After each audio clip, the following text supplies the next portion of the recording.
وسهلا بكم في بودكاست ريم بودكاست. مرحبا بكم في داركم الثانية.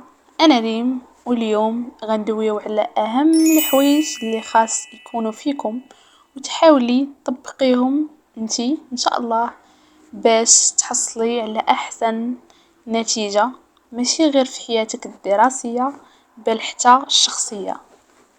مرحبا بكم ونبداو بودكاست ديالنا.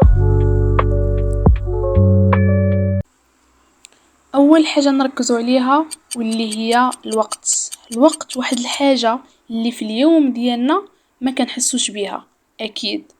هادشي علاش خصنا نركزوا على التقسيم ديالو اللي غادي يعاوننا باش ما نضيعوش ايو ميم طون اولا في نفس الوقت نستمتعوا بجزء منه. واللي نقول لكم اليوم تحاولوا ديروه هي واحد المذكره للناس اللي كتبغي تكتب يدويا، او لا واحد لابليكاسيون ديال نوت اللي غادي تعاونكم في الحوايج اللي تبغيو ديروهم في النهار ديالكم، وتبقى تذكركم كل مره بكل حاجه غادي ديروها اولا بكل حاجه غادي تعاودوا ديروها كل نهار، تولي روتين عندكم. تاني حاجه واللي مهمه بزاف وهي العلاقات ديالنا.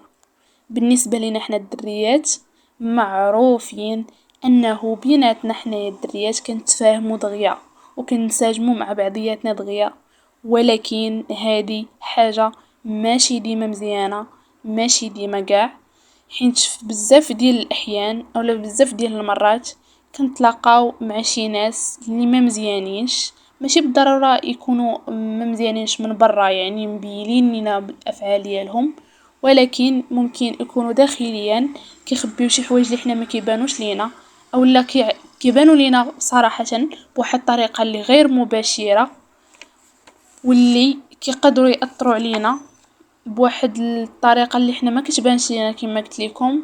ولكن مع الوقت كيبدا هادشي كله يبان في التصرفات ديالنا ولو الصغيره اللي ما كنرديش ليها البال. هادشي علاش اللي نقول لكم وانه تركزوا على الاختيار الصحيح في العلاقات ديالكم، سواء مع بنات سواء مع دراري.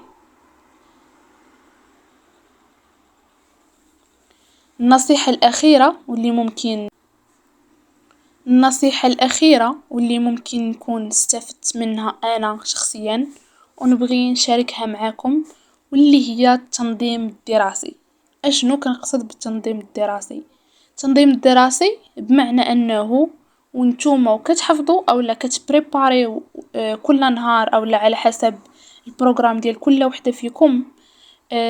كيخصني ضروري يكون عندي واحد الدفتر صغير او واحد الاجنده صغيره اللي نكون كاتبه فيها جميع الدروس، كاتبه فيها اول حاجه نبدا بها هي المواد اللي عندي في السيمستر الاول، المواد اللي عندي بالمعاملات ديالهم، بموراها عاد نقسم لي كور ديال كل ماده عندي، من موراها نقسمهم على حساب لي شابيتر اللي عندي، باش وانا كنخدم ما نكونش كنضرب تماره اولا انا خدامه في الهواء، خدامه وانا ما عارفاش راسي فاش واصله، وكان ما عنديش واحد الحجر اللي نقارن بها المده اللي باقا عندي بالنسبه للبنات اللي عندهم جهوي اولا وطني اولا امتحانات اللي كيدوزوهم اولا حتى الفروض كاع.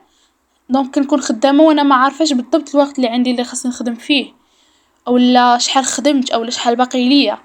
دونك وانا كنخدم وانا كانت راسي في واحد الشيمه قدامي اللي كنخدمها كنحيدها من هذيك الشيمه اللي قدامي اولا هذيك الخطاطه اللي عندي اولا هذوك المواد اللي عندي، وكنبقى غادا شويه بشويه بشويه وحتى حق البنات الباك ليبر اللي غيبداو ان شاء الله.